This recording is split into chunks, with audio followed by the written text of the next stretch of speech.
Hello, everyone. Thanks for coming. In the beginning, I was really excited to go on this journey.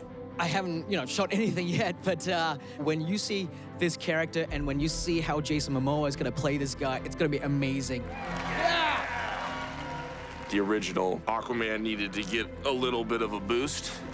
Hello? And so they thought there was no better person to play that than me. How cool is that? I'm gonna be that mother... Casting Jason was a really bold move, and I got to give credit to DC and Warner Brothers and Zack Snyder for making that call 5 years ago. I came into Zack's office and did an audition, and he goes, I want you to play Aquaman. And I'm like, who? You want me to play what? I can just think it's white, blonde hair, shaved, not me. And he tells me the whole pitch, and I was like, wow, hell yeah, I'd love to. Just the idea of having a brown skin superhero, I mean, that's awesome. From the Philippines to Hawaii to Tahiti and Fiji, everyone has their water gods that they celebrate. Ours is Tanaloa and Kanaloa and Maui, and it just made sense. But you can't say anything for, at least a couple of years, and it sucked. I can't keep a secret to save my life. I buy a present for my wife, and I come home and I want to tell her. I can't keep a secret from my kids, so I hated doing interviews because people were like, you're gonna do Aquaman? I'm like, nope, I have no idea what you're talking about. I mean, I just had to lie nonstop. I told some dude he can punch me in the face, so I still owe him that. But it feels great. At least people know it's gonna come out, I don't have to lie anymore. At last, the reality of it has finally arrived. Jason's big moment, taking up the trident. Ladies and gentlemen, your Aquaman, Jason Momoa! Everybody's talking about Jason at Comic-Con and running out and playing the trident like Jimi Hendrix. He crushed that thing, so Jason's doing his thing. Comic-Con! That was surreal. I've been in that room many times, but I've never ran barefoot with a trident before. That's why fighters don't run out all amped up, because I could barely breathe when I got there. I was so excited. The king is here! Jason's had a long time to really think about who his character is, and all credit to Jason that he was so on board with my vision. I just read James' script, and I'm really, really, really, really happy and stoked. Aquaman really is a classic story about a guy who feels like he's from two different worlds, and ultimately he doesn't feel like he belongs to either one.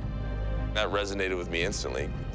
Being born in Hawaii and raised in Iowa, being split between my parents, it's just you're not really knowing where you're. One place you're a white guy, over here you're another thing, so it's just kind of like he's the lone wolf in the whole thing, so I definitely could identify with that. Jason knows the emotion of the story, but he also worked out so much, getting all that muscle definition to get the body of a leading man. I think James wants me really slim, and so I get like 2.5 months of just doing like fight choreography and then, indoor climbing. Probably just climb a lot. So like your body is constantly working. And then this is some meat. Because I ran out of my house and just threw some meat in my pocket. I always have meat in my pocket, it's weird. This part sucks. In pre-production, Jason spent a lot of time in harnesses on this job, just rehearsing and just sort of defining his movement for his character in the rigs. That's the fun part, is I gotta build his character. So I go boom, and I hit it, and then I can control my whole upper body. I enjoy the creative aspect of that. It starts to take its toll after 12, 13 hours a day. It's like a giant giving you a wedgie, but you're stuck in the wedgie. Just stay in the wedgie for a while. Yeah. And it's not a comfortable thing, those rigs.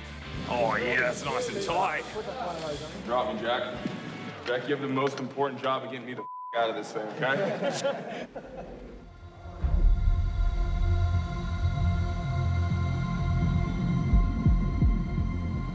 When we start shooting, I'll probably be very sad because I'll have been away from my kids for almost 2 months.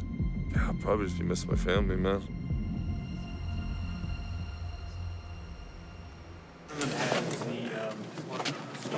Hi, Papa. Hi. I love you. Hi. You going to bed?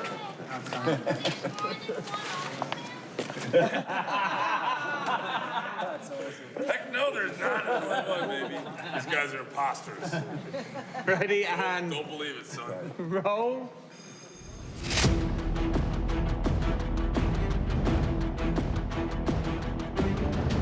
What's up? Aquaman's gonna save you. Filmmaking is such a challenging industry that we're in. You can't really make a movie like this without a sense of intensity. I take my action very seriously. You all right? Yeah. I enjoy doing my own stunts. You don't like that? You don't like French vanilla ice cream? That tastes good. He loves this sort of physicality of performing. I'm gonna shoot it. And action. I put ideas in anything that I do. I feel like that's my job. And it made sense to me that he's gonna become the one who can wield the trident later. But I wanted him to be very much like a bar fighter. And then you get to take what he's gonna be great at with a little bit of that bar fighting. He's gonna be a fun character to watch fight. Jason, up the stab, rise up so you face that camera. It's fun being a boy and playing and fighting. But the more takes we do, the harder it gets. Action. That was real. I'm getting older. It's hard to recover. Sorry, you okay? Yeah. Jason is awesome. There's a little humor or playfulness that Jason has, and that's important. He's such a presence on screen, and you can see the fun, the charm behind the eyes. That's, to me, what always sort of sets people apart. I have to tell you, working opposite him was so fun. I mean, he's got so much energy. Jason has this gift of he's just a big kid. If you take a look at Jason on set, he's walking around, he's playing his bass guitar. I'm learning bass. I never learned bass before. That's rad. Keeps me ready. He's been in the business for so long, so he's a mentor to me. I watch how he works the set and how he's very attentive to the shots and the details, and, he's on top of it. Can we go a little higher? Anywhere in here, chest, anything? Yeah, there. Okay. Action. I exude a lot of energy on set.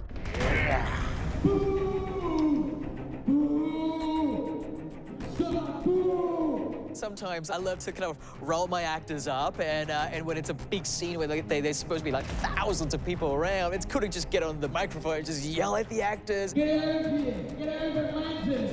You're not welcome! The crowd is so against Jason, so the idea to just boo him was fun. So Jason's making fun of James for, trying to act like the crowd. Sure, James, I love the idea. I think we're gonna need someone else to say it. Just act, Jason, really. That's all you gotta do. Just act. Yeah, just act, Mike. I'm not like you, Patrick. He's such a larger-than-life character, but when you get to know him, he is such a family man. He loves his wife, he loves his kids, and that's what he lives for. I love you. I love you. Whether people understand it or not, it's a lot of travel and away from home. I've never went 2 months without seeing my kids, so if you interviewed me a month ago, I was in hell. But my family's in town, so my wife, my children are with me, which has been amazing. And when Yahya walked out in costume, my son was there. And that was cool, because my son just ran at him. And I was like, don't, it's like I don't know how much that suit is, but don't keep that suit, I can't afford it. Hi, Mark.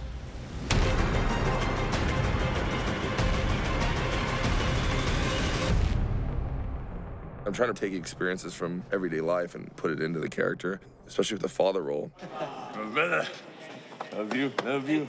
It's the man.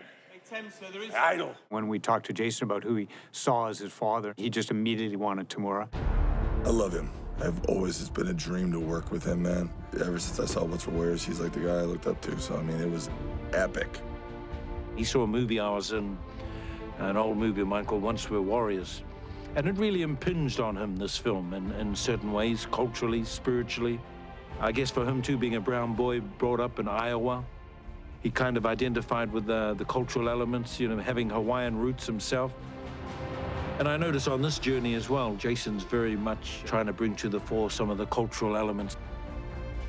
We added a bunch of Polynesian moments where, we do the hongi and put nose to nose, and it was great. I'm really happy that James saw that. And let's cut it. Good. Great. And lifted in the movie. Beautiful. I think a lot of the Polynesian, a lot of the islanders will be very appreciative for that. So we have a good connection. Him and I love the haka. Ha being breath, ka being fire, so it's like a fire dance. I used to do it growing up, so it comes in handy for all that energy stuff. You can get that get it all warmed up and ready to rock. And on his birthday, they put on a big haka. I turned 38 while I was here, and that was amazing. Everyone surprised me. First surprise I've ever had in my life, so that was pretty special. 5 minutes. 5 minutes. Rob Cowan got me, and he goes, Jason, we need to talk. And he brought me outside, and then I just hear the sound of like people going off. And I can hear the haka, but it's just not computing in my mind. And then he just kind of walks away. And I turn and I see it, and I'm like, oh my God. They got me so bad.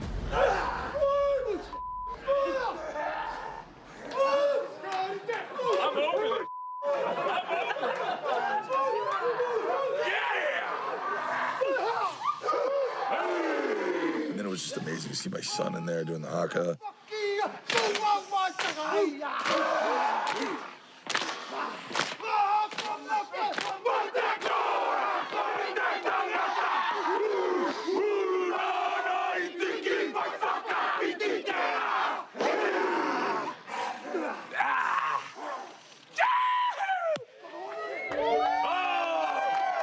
It was powerful. It's the passion, and it's really, really, really beautiful and special. That was unbelievable. Everything about him comes back to the fact that he is such a loving dad, a loving husband, and that's the most important thing to him. Greatest birthday ever. And I wanted to bring his personality out of the real world and